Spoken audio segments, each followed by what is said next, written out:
Obviously, Al Horford wants to win every game, but he looked like he really, really wanted to win this game. The energy, the emotion, a lot more than he usually tends to show. What did you see from Al in this game? Yeah, we talked all year. Just everybody's a leader on a team in a different way. And Al leads instrumentally, not much of a talker. Tonight you saw, his gift. His gift is just passion, inspiration, toughness, competitive nature. And, obviously those games are tough, right? The other team is fighting for their lives, and you're trying to play as hard as you can. And you don't want to make mistakes and whatever the case may be. But that's who Al is as a person. You saw his personality. So I thought he was tremendous. I thought he started it for us, and all the guys responded well. So grateful for Al. And really just the credit, they left him open all series, and he had a tough shooting couple games. And for a guy like him, he just needs to keep shooting, and just the way he affected the game in different ways was awesome. So honored to coach him. Joe, you speak just to the offensive execution in that fourth quarter there. It seemed like with 10 assists on 11 made field goals, it seemed like the patience was really there for you guys just to find the right shot. Yeah, I think got the ball up the floor quickly, got into our spacing very quickly, and we talk about guys leading in different ways. Jalen and Jason's ability to just read defenses and make the right play, for themselves and for each other really showed. And so they tested our spacing discipline. They tested our trust in each other, and all the guys made plays down the stretch where we got 2-on-1s, and we just made the right play over and over again. So it's a credit to the guys' discipline and execution and trust in each other. Obviously, the shot making was the biggest part of it, but big night for Al defensively as well. How do you kind of see him bounce back from some of the struggles over the last two games? And do you feel like the reduced minutes maybe last game kind of helped him out a little bit? I don't think he struggled defensively in the series. What goes into winning each game is different. What goes into winning each series is different. So once Mitchell went out, we made some adjustments defensively about how we were going to guard it, and it was up to really all the guys to take on the individual challenge. We went to more switching. And they had to guard your yard and defend at a high level. And, I thought Al did a great job of that, but I thought all our guys did. JB had a tremendous possession on Mobley. JT's rebounding. Derek and Drew getting through screens. Really everyone. So once we made the adjustments of more switching, it was on everybody to take pride in their individual defense, and I thought they did that. And what was it like being, right in front of him on the bench when he saved that ball on the offensive rebound there, tipping it off clean? Yeah, man. It was great. Joe, what do you think it does for the group and for you? You mentioned Al's demeanor is generally pretty consistent and calm. When he's fired up like that, when he's making plays all over the court, how does it elevate everybody around him? Yeah, it goes back. Everyone leads in different ways, and Al's not as vocal as he is inspirational. And so when he plays the way he does, it's contagious. And everybody has different ways in which they lead. And you saw Al, the gifts that, God gave him and his ability to impact people around him. And he did it at a high level today. And sometimes tonight was loud, but he does it all the time instrumentally.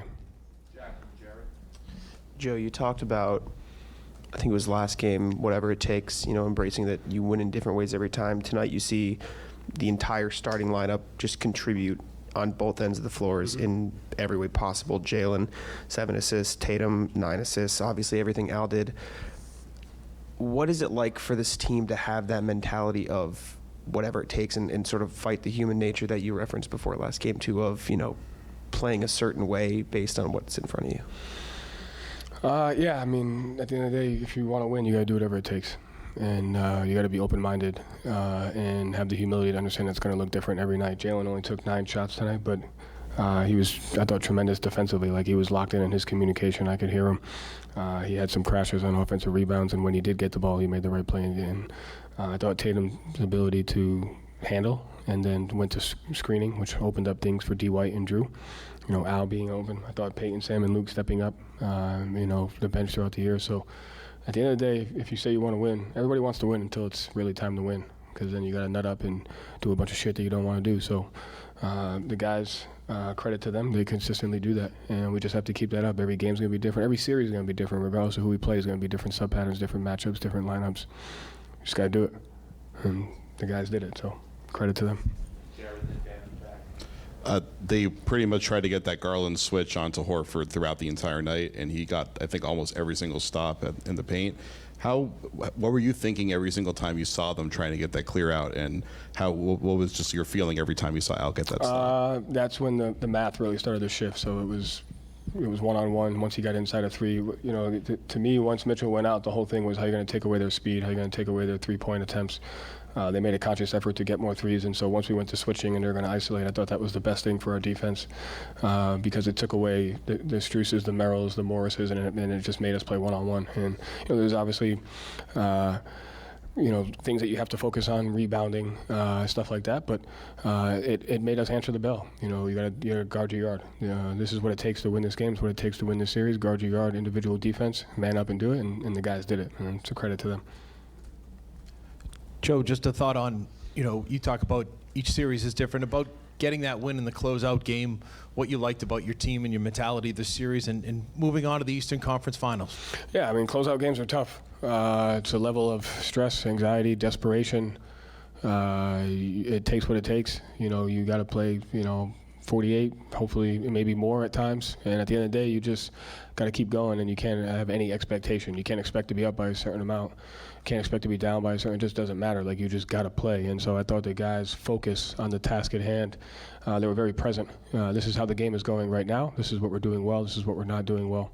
Continue to chip away at the things you can control and, figure it out. And I thought the guys did that well. Karen and Garen. Hi, Joe. Hi. That was kind of my question, but I'll ask it another way. How important is it to get the type of rest that you've been able to get after the first series and now this series in an extended playoff run? Yeah, it's important to take advantage of the opportunities that you have. So it's a gift that we got the rest now because we took advantage of the opportunity that we had. So now we can be grateful for that rest. But you don't know. Sometimes rest isn't good for you. Sometimes it is, but, we'll at least take tomorrow off. Joe, Al's 2 years older than you. That's obviously unusual in professional sports. How has you guys being peers played into your relationship with him? Do you guys share stories from, growing up? Do you guys does it bond you more that you're closer in age and he's a little older? There's a mutual respect there. We have some interests, but I think credit to Al for, since I got the job, his ability, he made a decision to trust me, which he didn't have to do. And a guy who's been around as long as he has, the stature that he's had, the things that he's accomplished, the coaches that he's worked for, he didn't have to, from day one. I felt the trust and the support, so I'm grateful for that.